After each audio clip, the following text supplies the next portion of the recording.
Guys,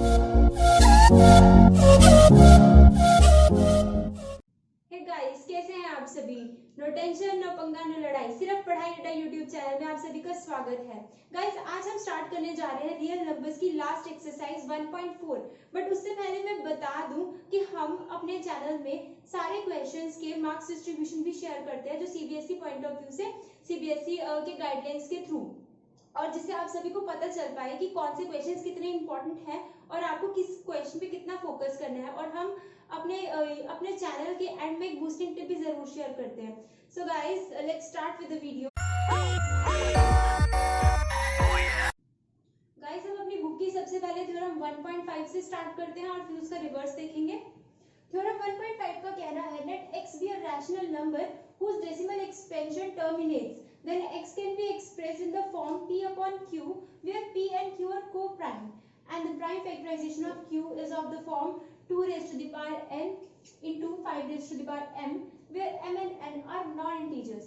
इस theorem का कहना है कि अगर हमारे पास x कोई रैशनल नंबर है जिसके डेसिमल एक्सपेंशन टर्मिनेट्स होती है। सबसे पहले तो हम देख लेते हैं कि हमारे पास नॉन टर्मिनेटिंग और नॉन टर्मिनेटिंग डेसिमल एक्सपेंशंस क्या होती हैं। टर्मिनेटिंग डेसिमल एक्सपेंशंस होती हैं जब हमारे पास कोई rational number p upon q की फॉर्म में हो। p अपॉन q की फॉर्म में ही होते हैं रैशनल नंबर हमारे पास, where q is not equal to 0। हमारे पास कोई भी rational number p upon q की फॉर्म में हो तो ये जो q है हमारा डिनोमिनेटर है, ये न्यूमरेटर को पूरी तरह से काट दे, मतलब रिमाइंडर उस केस में बिल्कुल 0 आए, तो वो हमारी होती है terminating decimal expansion. For example अगर मैं बात करूं, मैं यहाँ पे लिख रही हूँ 10 अपॉन 8, इसको मैं कैंसिल कर सकती हूँ 5 अपॉन 4 से, 2 से कैंसिल हो गया, 2 5 जा 10, 2 2 जा 2 4 जा 8। अभी मेरे पास 5 अपॉन 4 आ गया। अगर मैं फर्दर अपना इसको 4 को क्वेश्चन रखूँ यहाँ पर, क्योंकि डिनोमिनेटर में है, और ये इसको मैं यहाँ पे डिविडेंड रखूं, इसको मैं यहाँ पे डिवाइजर रखूं, सॉरी, और ये मेरा डिविडेंड है। तो अगर मैं इसको डिवाइड करूं तो मैं देखूंगी 4 1 जा 4, 1 रिमाइंडर यहाँ पे 0.0, 4 2 जा 8, अगेन यहाँ पे 2, फिर यहाँ 0 लगाना पड़ेगा, 4 5 जा 20। इस केस में मेरे पास आ गया रिमाइंडर 0। तो मतलब ये मेरी जो डेसिमल एक्सपेंशन है इसके बाद कोई नंबर नहीं है, मतलब ये टर्मिनेट हो गई, खत्म हो गई। बट हमारे पास कुछ नॉन टर्मिनेटिंग डेसिमल एक्सपेंशंस भी होती हैं, हम उन्हें भी देख लेते हैं।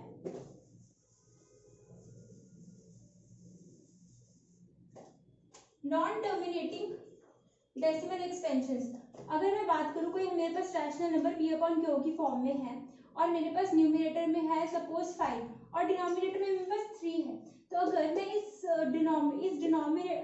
इन्हें अगर मैं डिवाइड करके देखूं प्रॉपर, इसको मैं बाहर एज ए डिवाइजर रखूं, इसको मैं क्वेश्चन रखूं, तो 3 1 जा 3, 2, यहाँ पे पॉइंट लगाना पड़ेगा, फिर यहाँ 0 लगाना है, 3 6 जा 18, फिर अगेन यहाँ 2 आ गया, फिर मेरे को 0 लगाना पड़ेगा, फिर 3 6 जा 18, ये ऐसे कंटिन्यू होता रहेगा 1.1.666 so until ये कंटिन्यू ही होता रहेगा। तो इस केस में हमें क्या करना पड़ता है, 6 रिपीट हो रहा है तो 6 के ऊपर बार, मतलब ये साइन होता है बार का, मतलब ये कंटिन्यू हमारी एक्सपेंशन होती रहेगी, कभी रुकेगी नहीं। तो इस टाइप के डेसिमल एक्सपेंशन को हम बोलते हैं नॉन टर्मिनेटिंग डेसिमल एक्सपेंशन।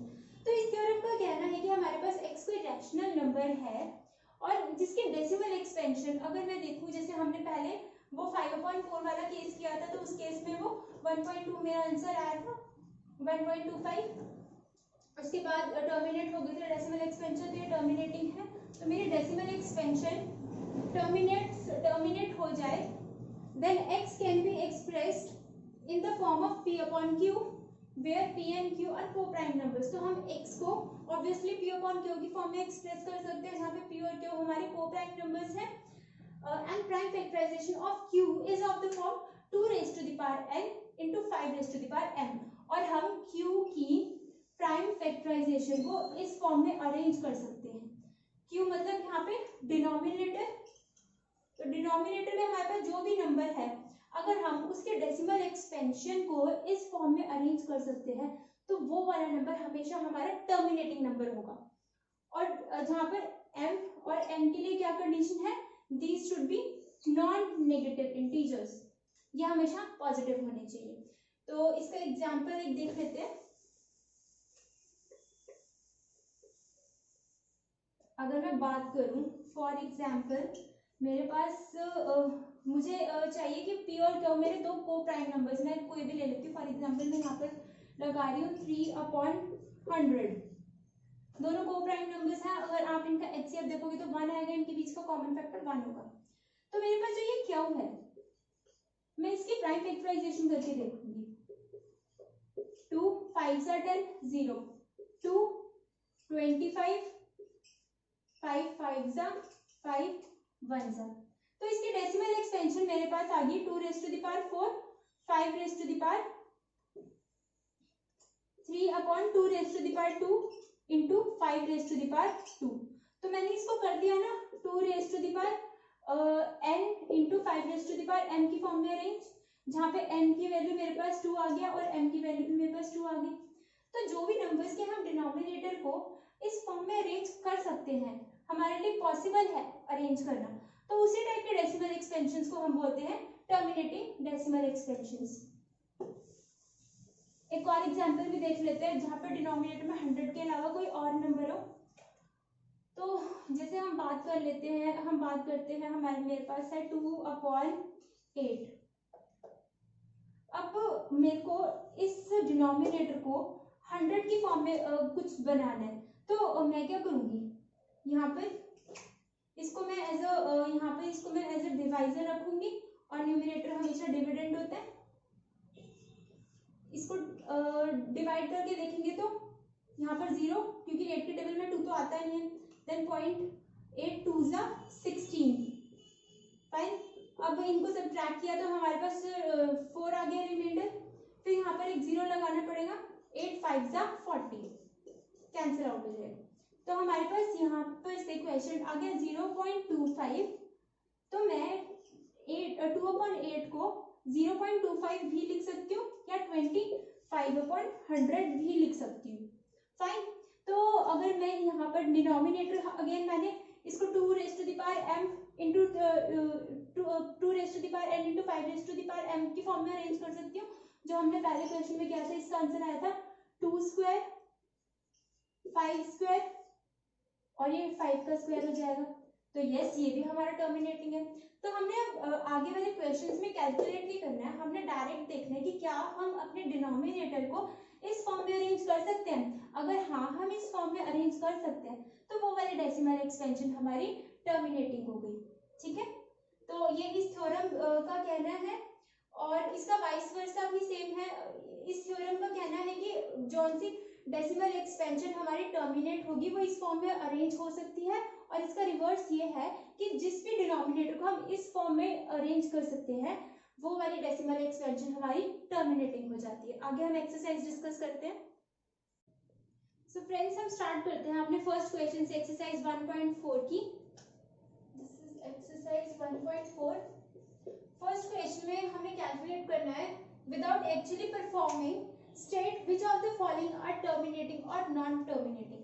हमने बिना डायरेक्ट परफॉर्म करे हमने बताना है कि इनमें से कौन से डेसिमल एक्सपेंशंस टर्मिनेटिंग है और नॉन टर्मिनेटिंग है। हम इसमें कुछ जो डिफिकल्ट पार्ट्स हैं वही सॉल्व करने वाले हैं, और जो बाकी इजीएस्ट बने आप वो खुद करेंगे।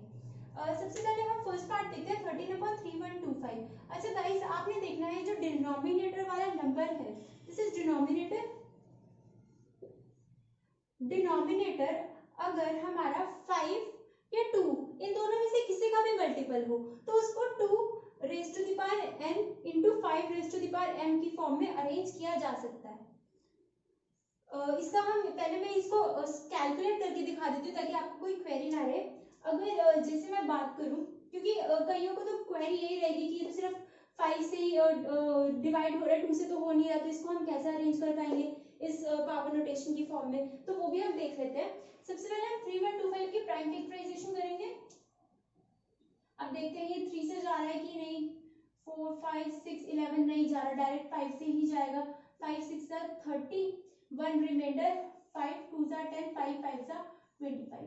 अगेन 5 से जा रहा है, 5 1 5, 5 2 10, 5 5 25। अगेन 5 से जा रहा है, 5 2 10, 5 5 25। अगेन 5 से जा रहा है, 5 5 जा 25, अगेन ये 5 से जा रहा है, 5 1 जा 5, तो ये हमारे पास इसकी पूरी डेसिमल एक्सपेंशन आ गई 13 अपॉन 3 125 को हम लिख सकते हैं, इसको हम लिख सकते हैं 5 रेज़ टू द पावर 5 की फॉर्म में। अब हमने यहाँ पर 2 भी लाना है, तो वो हम 2 को हम कैसे देखें? सबसे पहले तो हम ये देखेंगे कि 3125 को हम कितने बार 2 से मल्टीप्लाई करें कि एंड में हमारा सिर्फ 1 के आगे जीरोस की फॉर्म में ही आंसर है। ठीक है, सबसे पहले तो हम सिर्फ सिंगल 2 के साथ करके देखते हैं। 5 2 जा 10, 2 2 जा 4 प्लस 1 इज 5, 2 1 जा 2, 3 2 जा 6, ये तो 6250 आ गया।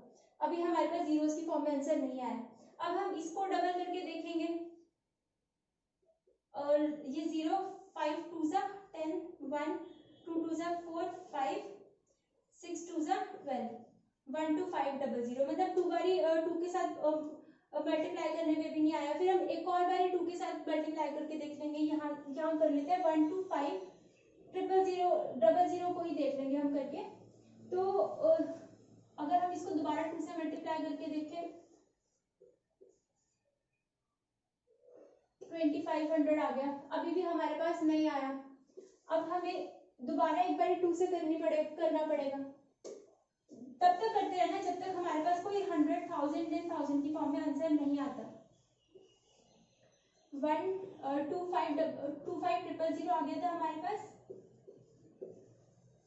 अब इसको 2 से मल्टीप्लाई करके देखते हैं, अभी भी नहीं आया। अब हमें दोबारा इसको फिर 2 से करना पड़ेगा। जो हमारा ये वाला जो लास्ट वाला आंसर आ रहा है हमेशा उसी से ही करना है, 2 से मल्टीप्लाई। अब आ गया, फाइन। तो हमें 2 से कितनी बार मल्टीप्लाई करना पड़ा?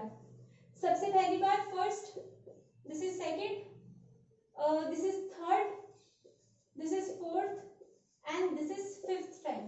मतलब मेरे को 2 रेज़ टू द पावर 5 से जब मैंने 3125 को मल्टीप्लाई करा, ठीक है, जब मैंने 3125 को 2 रेज़ टू द पावर 5 से मल्टीप्लाई करा, या डायरेक्ट आप या तो हाँ, जब 2 रेज़ टू द पावर 5 को 3125 से मल्टीप्लाई करा तो मेरे पास आ गया ये आंसर।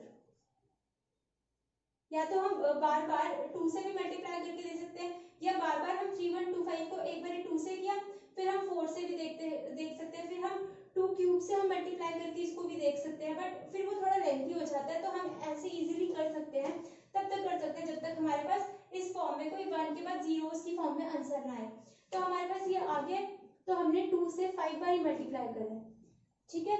तो हमारे पास 5 raise to the power 5 into 2 raise to the power 5 यहाँ पर हमें लगाना पड़ेगा, और यहाँ पर भी हमें एक 2 रेज़ टू द पावर 5 लगाना पड़ेगा, क्योंकि हमारे पास कोई अथॉरिटी नहीं होती कि हम किसी भी नंबर को अपने हिसाब से अरेंज कर सके, मतलब अपने हिसाब से उसमें कोई और वैल्यू इंसर्ट कर सके। क्योंकि देखो ना, अगर यहाँ पर मैंने 2 रेज़ टू द पावर 5 लगाया है और यहाँ पर लगाया, तो कैंसिल आउट होकर तो आंसर यही आ रहा है ना, कुछ चेंजेस नहीं हो रहे। बस मैंने थोड़ी सी इस पार्ट की थोड़ी फॉर्म चेंज कर दी, क्योंकि मुझे अपना जो डिनोमिनेटर है वो 2 raise to the power n into 5 raise to the power n की फॉर्म में लेकर के आना था। अब हमारे यहाँ पे denominator easily 2 raise to the power 5 n into 5 raise to the power n की फॉर्म में आ गया, तो मतलब this decimal expansion is terminating. But यहाँ पर हमने कैलकुलेट नहीं करना था, क्वेश्चन में बोला गया है कि विदाउट एक्चुअली कैलकुलेटिंग। तो ये सब सिर्फ आपके अंडरस्टैंडिंग के लिए समझाया था, तो आपने बस इतना याद रखना है, जिस क्वेश्चंस में विदाउट एक्चुअली टर्मिनेटिंग बोल रखा, तो आपने सिर्फ इतना देखना है कि जो भी डिनोमिनेटर इधर 2 का मल्टीपल हो, 2 का मल्टीपल हो और 5 का मल्टीपल हो, या बोथ 2 और 5 का मल्टीपल हो। इन तीनों में से कोई भी कंडीशन सेटिस्फाई करे तो उस टाइप का जो हमारा नंबर है, उस टाइप का हमारा जो रैशनल नंबर है वो हमेशा टर्मिनेटिंग हो जाएगा, ठीक है। तो इस केस में हमारा जो डिनोमिनेटर है ये 5 का मल्टीपल है, सो डायरेक्ट आपने लिखना, it can, so here denominator can be expressed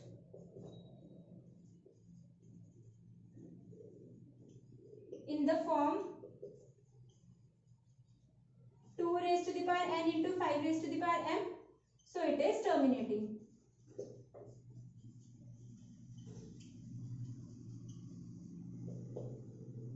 अब इस केस में भी सेम कंडीशन है, डिनोमिनेटर हमारा 2 का मल्टीपल है, मतलब इसको भी 2 raise to the power n into 5 raise to the power m की फॉर्म में अरेंज कर सकते हैं।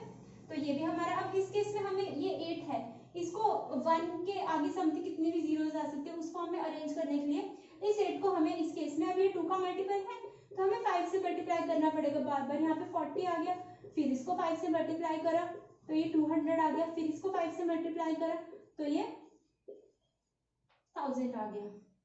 तो इसका मतलब 1 2 3 17/2 क्यूब इंटू 5 क्यूब से यहाँ पे मल्टीप्लाई और डिवाइड दोनों करेंगे।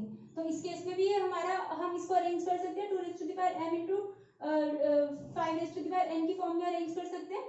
तो मतलब ये भी हमारा टर्मिनेटिंग हो गया, बट हमें इसमें कैलकुलेट नहीं करना, डायरेक्ट आंसर लिखना है। तो आप डायरेक्ट लिख सकते हो कि here denominator can be expressed in this form, so it is terminating.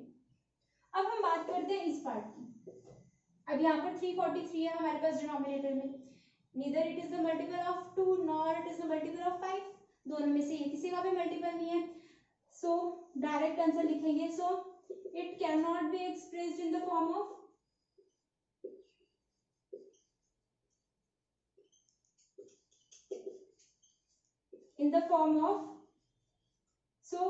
here denominator cannot be expressed, numerator का नहीं देखना होता, हमने डिनोमिनेटर का देखना होता है direct.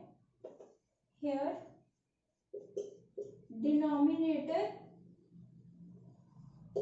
cannot be expressed in the form of 2 raised to the power m dot 5 raised to the power n, so it is non terminating। Fine, अब हम इसके बाकी पार्ट्स देखते हैं।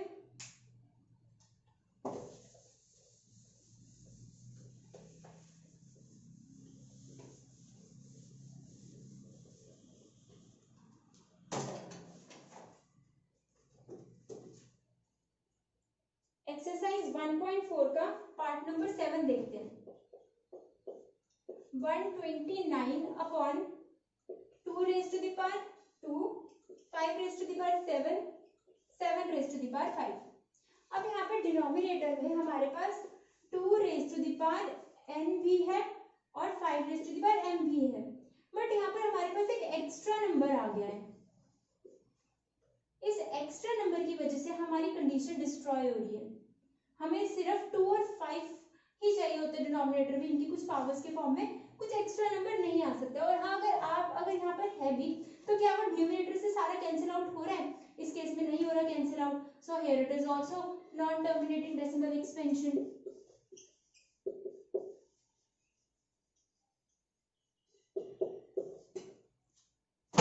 फाइन, इसमें भी डायरेक्ट वही वाला लिख दे रहा है, it can hear denominator can not be expressed in the form of 2 raised to the power n into 5 raised to the power n। और पार्ट्स देखते हैं हम इसके। बाकी सारे पार्ट्स इजी हैं, ये सब आप खुद बहुत आराम से ट्राई कर सकते हो, तो प्लीज आप ट्राई करना। अगर आपको कोई प्रॉब्लम आए तो जरूर हमारे टेलीग्राम चैनल पे जरूर शेयर करना या कमेंट पे जरूर आप अपनी क्वेरी आस्क कर सकते हो। नेक्स्ट क्वेश्चन गाइस, जो सेकंड क्वेश्चन है वो हम अपने फर्स्ट पार्ट में ही कवर कर चुके हैं, क्योंकि फर्स्ट पार्ट में सिर्फ आपने बताना था कि whether the expansion is terminating और नॉन टर्मिनेटिंग, और इसमें आपने जो उनसे टर्मिनेटिंग थी उन्हें पूरा प्रॉपर्ली एक्सप्रेस करके दिखाना था उसके डिनोमिनेटर को 2 raised to the power n into 5 raised to the power m की फॉर्म में, जो कि हम फर्स्ट पार्ट में मैं आपको बता चुकी हूँ। बट आपको स्टिल कोई क्वेरी हो तो आप नीचे कमेंट सेक्शन में पूछ सकते हैं, या हमारे टेलीग्राम चैनल में भी हमें सब्सक्राइब करके वहाँ पे अपनी क्वेरी पूछ सकते हैं। So now let's start with the question number 3rd. The following real numbers have decimal expansion as given below.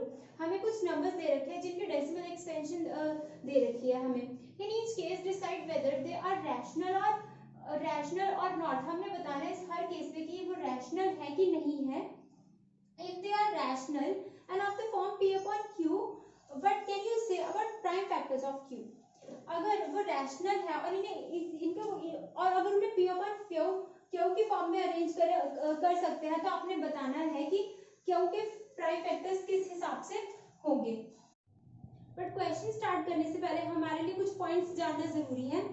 हमारे पास डेसिमल एक्सपेंशन 3 टाइप्स की होती है। जैसे यहाँ पे भी आपको दिख रहा है कि यहाँ पे पॉइंट के बाद कुछ नंबर्स हैं, बट यहाँ पर उनका एंड हो गया है।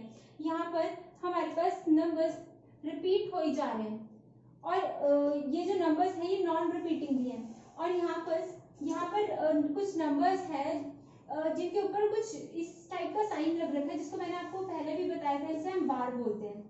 ओके, तो इस टाइप 3 टाइप्स के डेसिमल एक्सपेंशन होती है। एक होती है हमारे पास टर्मिनेटिंग डेसिमल एक्सपेंशन, जो कि खत्म हो जाती है किसी पॉइंट पे। एक होती है हमारे पास non terminating decimal expansion and non repeating decimal expansion. कहने का मतलब ये नॉन टर्मिनेटिंग भी है, बट यहाँ पे 1201 आ गया, यहाँ पर 2001 आ गया, देन यहाँ पर नंबर्स हमारे पास चेंज हो जा रहे हैं, यहाँ पर किसी तरह का कोई पर्टिकुलर पैटर्न नहीं बन रहा है।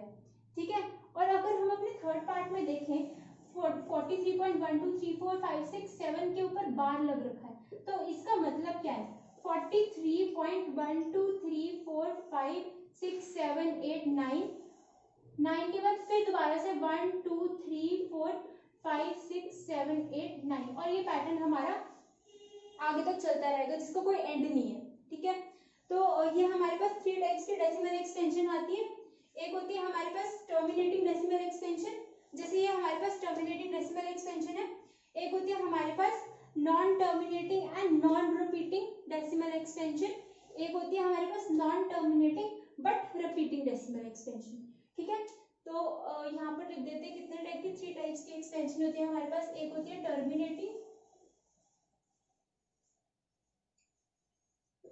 एक होती है नॉन टर्मिनेटिंग,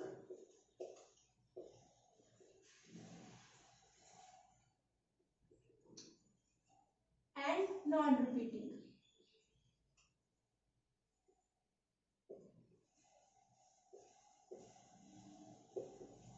और एक होती है हमारे पास नॉन टर्मिनेटिंग बट रिपीटिंग।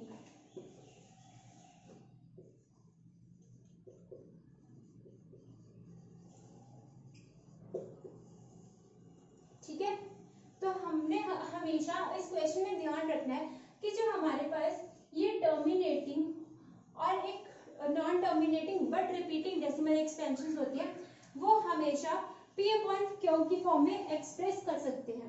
सिर्फ इन 2 टाइप के डेसिमल एक्सपेंशन को आप एक्सप्रेस कर सकते हो, बट ये जो थर्ड वन, ये वाली जो थर्ड वन है non terminating and non repeating, इसको हमेशा कभी भी P अपॉन Q की फॉर्म में अरेंज नहीं कर सकते। तो इस टाइप के डेसिमल एक्सपेंशन को हम बोलते हैं non terminating and non repeating decimal expansion. तो वही हम क्वेश्चन में देखते हैं।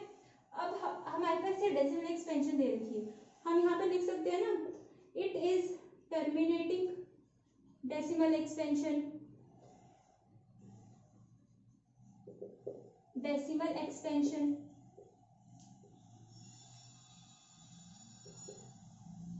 फाइन। अब ये टर्मिनेटिंग डेसिमल एक्सपेंशन है हमारे पास, और क्वेश्चन में इन्होंने बोला है कि वेदर दे आर रैशनल और not, therefore it is rational.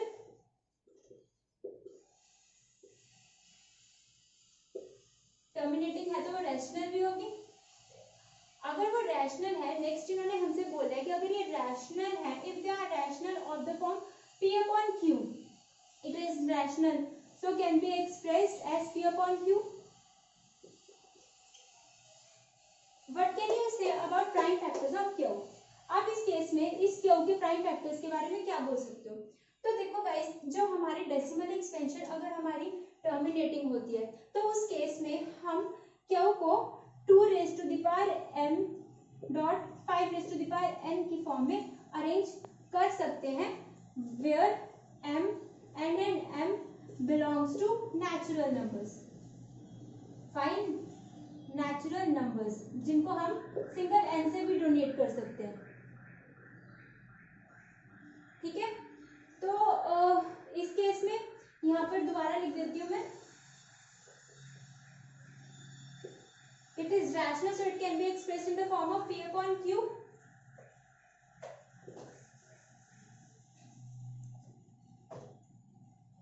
And here Q can be expressed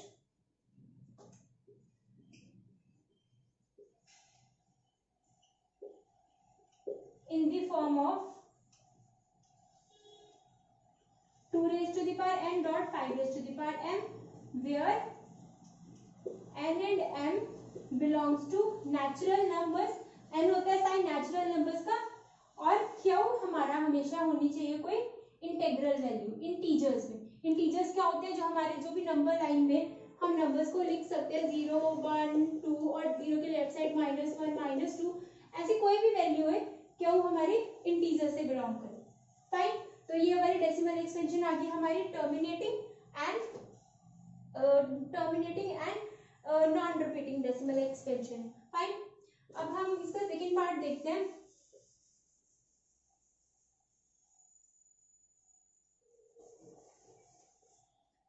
अब इस केस में मैंने आपको बताया था जैसे यहाँ पे भी कि जो non terminating and non repeating decimal expansion है, इस टाइप के डेसिमल एक्सपेंशन कभी भी हमारी रैशनल नंबर्स में नहीं आती है. ठीक है. सिर्फ ये दो टाइप की जो डेसिमल एक्सपेंशन है हम इन्हें ही रैशनल नंबर्स की फॉर्म में अरेंज कर सकते हैं. और ये जो थर्ड टाइप की डेसिमल एक्सपेंशन है, ये जो सेंटर में लिखी है, ये हमेशा हमारी नॉन रैशनल होती है. तो डायरेक्ट हम लिखेंगे आंसर में, it cannot be expressed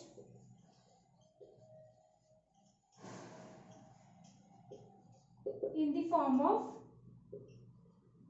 p upon q because, ये because का साइन होता है, because it is non terminating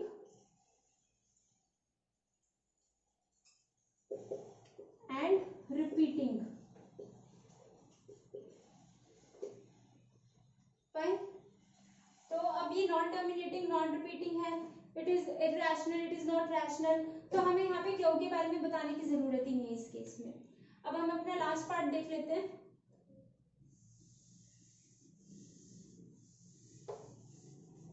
अब ये वाली डेसिमल एक्सपेंशन आ गई हमारे पास. It is non terminating but repeating.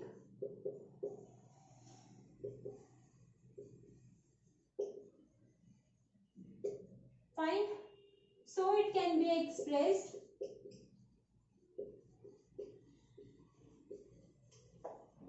in the form of p upon q, where q belongs to integers and q can be expressed as, and here in this case, इस case में q को हम इस form में 2 raised to the power m dot 5 raised to the power n की form में arrange नहीं कर सकते. सिर्फ हम वो टर्मिनेटिंग एंड नॉन रिपीटिंग के फॉर्म में ही अरेंज कर सकते हैं. इस केस में हम नहीं कर सकते. ठीक है. सो बस यहाँ तक ये क्वेश्चन इतना ही. Guys, we have ended with our exercise in chapter also, and now we are going to share our brain boosting tip.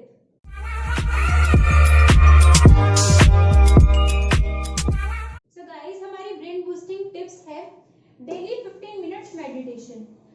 आप सभी या तो सुबह या शाम डेली 15 मिनट्स मेडिटेशन जरूर कीजिए, जिससे आपकी मेंटल एबिलिटी और पावर स्ट्रांग हो सकेगी और आपकी लर्निंग पावर भी उससे बहुत स्ट्रांग हो सकेगी. सो गाइस, अगर आपको वीडियो पसंद आए तो जरूर लाइक करें वीडियो को, चैनल को शेयर करें और सब्सक्राइब जरूर कीजिए. और कोई क्वेरी हो तो हमारे टेलीग्राम चैनल पे हमसे जरूर पूछिए. तब तक के लिए goodbye, stay happy and take